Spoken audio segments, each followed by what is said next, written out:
Get ready for the dictation. Start. Infrastructure is the growth driver of an economy. Our country needs massive investments estimated to be in excess of rupees 50 lakh crore in infrastructure to increase growth of GDP, connect and integrate the nation with a network of roads, airports, railways, ports and inland waterways, and to provide good quality services to our people. We have made an all time high allocation to rail and road sectors. We are committed to further enhance public investment. Provision of key linkages like coal for power, power for railways, and railway rakes for coal have been rationalized and made very efficient. Prime Minister personally reviews the targets and achievements in infrastructure sectors on a regular basis using online monitoring system of Pragati alone. Projects worth 9.46 lakh crore have been facilitated and fast tracked. To secure India's defenses, we are developing connectivity infrastructure in border areas. Rohtang Tunnel has been completed to provide all weather connectivity to the Ladakh region. Contract for construction of Zojila Pass Tunnel of more than 14 km is progressing well. I now propose to take up construction of tunnel under Sela Pass. For promoting tourism and emergency medical care, government will make necessary framework for encouraging investment in seaplane activities. Urbanization is our opportunity and priority. My government has rolled out two interlinked programs, Smart Cities Mission and the Amrit. Smart Cities Mission aims at building 100 smart cities with state of the art amenities. I am happy to inform that 99 cities have been selected with an outlay of rupees 2.04 lakh crore. These cities have started implementing various projects like Smart Command and Control Center, smart roads, solar rooftops, intelligent transport systems, smart parks. Projects worth rupees 2400 crore have been completed and works of rupees 21,000 crore are under progress. To preserve and revitalize soul of the heritage cities in India, National Heritage City Development and Augmentation Yojana has been taken up in a major way. India is blessed with an abundance of tourist attraction.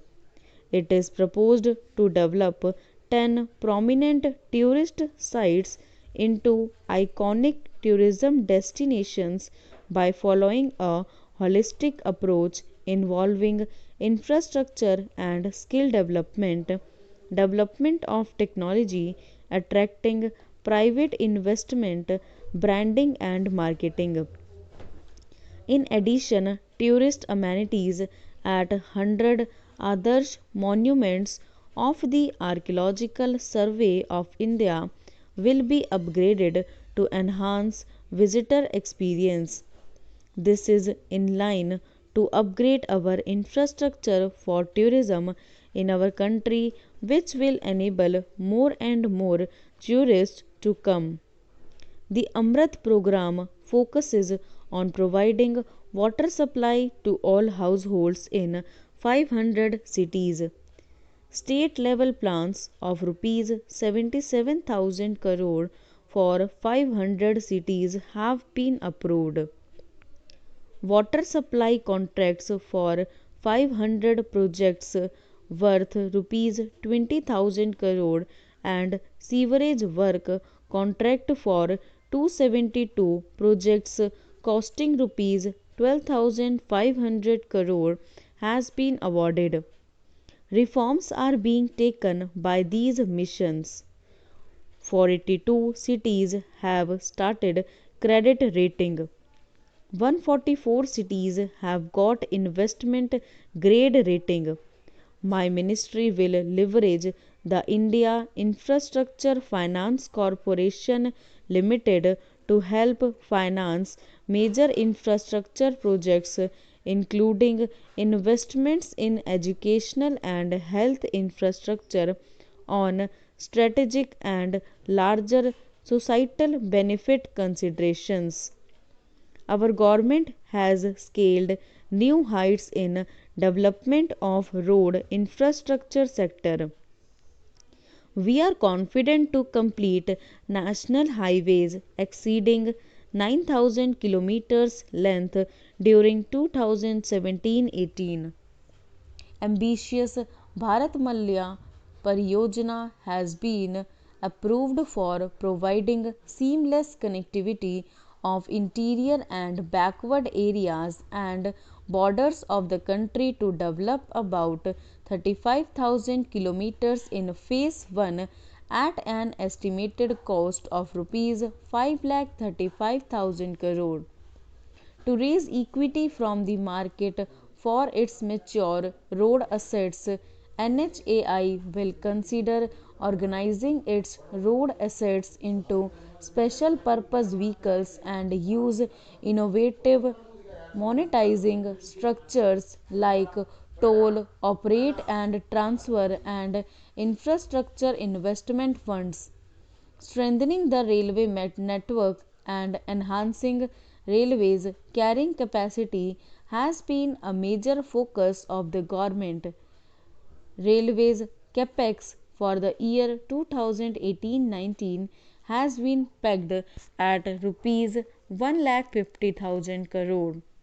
A large part of the capex is devoted to capacity creation, 18,000 kilometers of doubling third and fourth line works and 5,000 kilometers of gauge conversion would eliminate capacity constraints and transform almost entire network into broad gauge. There has also been significant improvement in the achievement of physical targets by railways as well. We are moving fast towards optimal electrification of railway network. 4,000 kilometers are targeted for commissioning during 2017-18. Work on eastern and western dedicated freight corridors is in full swing. Adequate number of rolling stock, 12,000 wagons, 5,100 coaches and approximately 700 locomotives are being procured during 2018-19. A major program has been initiated to strengthen infrastructure at the goods sheds and fast track commissioning of private sidings. A safety first policy with allocation of adequate funds under Rashtriya Rail Sanraksha Kosh is a cornerstone of railways focus on safety. Maintenance of track infrastructure is being given special attention. Over 3,600 kilometers of track renewal is targeted during the current fiscal stop.